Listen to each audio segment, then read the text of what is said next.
கழக இளைஞரணி செயலாளர் மாண்புமிகு தமிழ்நாடு முதலமைச்சர் போற்றுதலுக்குரிய மாண்புமிகு அண்ணன் உதயநிதி அவருடைய 49வது பிறந்த நாளை முன்னிட்டு கரூர் மாவட்ட திராவிட முன்னேற்றக் கழகத்தின் சார்பில் இன்று தொடங்கப்படுகின்ற இந்த விளையாட்டுப் போட்டி டிசம்பர் மாதம் இறுதி வரை மிக சிறப்பாக நடைபெறுகின்றன. இந்த விளையாட்டுப் போட்டிகளில் இன்று சிலம்பம் போட்டி தொடங்குகின்றன.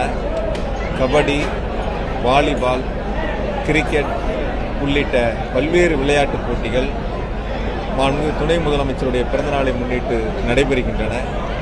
கரூர் மாவட்டத்தில் இருக்கக்கூடிய விளையாட்டு வீரர்கள் வீராங்கனைகளை ஊக்குவிக்கக்கூடிய வகையில் அவர்கள் பல்வேறு மாவட்டங்களுக்கும் பல்வேறு மாநிலங்களுக்கும் வெளிநாடுகளுக்கும் சென்று விளையாட்டுப் போட்டியில் வெற்றி பெற்று கரூருக்கும் தமிழ்நாட்டிற்கும் பெருமை சேர்க்கக்கூடிய வகையில் தொடர்ந்து மாண்புமிகு துணை முதலமைச்சருடைய நல்லாசியோடு கரூர் மாவட்டத்தில் விளையாட்டு வீரர்கள் வீராங்கனைகள் அவர்களுக்கு தேவையான உதவிகளை செய்து விளையாட்டுப் போட்டியில் பங்கு பெறுவதில் சிறப்பு கவனம் செலுத்தப்பட்டு வருகின்றன.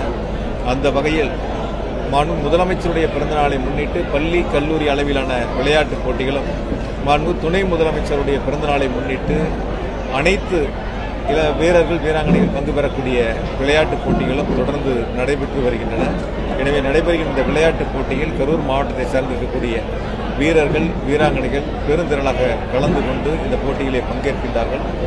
இந்த அனைவரையும் கரூர் மாவட்ட திராவிட முன்னேற்றக் கழகத்தின் சார்பில் அன்போடு வரவேற்கின்றேன். ஒட்டுமொத்தமாக இந்த விளையாட்டுப் போட்டியில் வெற்றி பெறுகின்ற வீரர்கள் வீராங்கனைகளுக்கு 49 லட்சம் ரூபாய் பரிசுகள் வழங்கப்படுகின்றன. 2 பிரிவுகளில் சேர்த்து 49 லட்சம் ரூபாய் பரிசுகள் வழங்கப்படுகின்றன.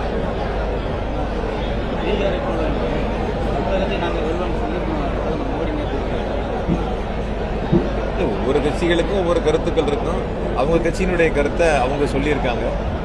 பொதுவாக தமிழ்நாட்டை பொறுத்தவரை மாண்புமிகு முதலமைச்சருடைய திட்டங்கள், மாண்புமிகு முதலமைச்சருடைய சாதனைகள் ஒட்டுமொத்தமாக ஏழை எளிய அடித்தட்டு மக்களுடைய நலன் பாதுகாக்கக்கூடிய ஒரு அரசாக திராவிட மாடல் அரசை மாண்புமிகு முதலமைச்சர் அவர்கள் வழிநடத்தி வருகின்றார்கள்.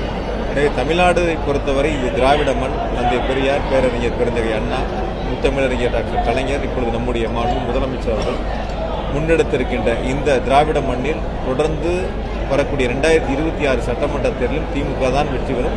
திமுக தலைமையிலான கூட்டணி தான் மகத்தான வெற்றி பெறும். எனவே மாண்புமிகு முதலமைச்சர் அவர்கள் மீண்டும் 2வது முறையாக தமிழ்நாட்டினுடைய முதலமைச்சராக பதவியேற்பார்.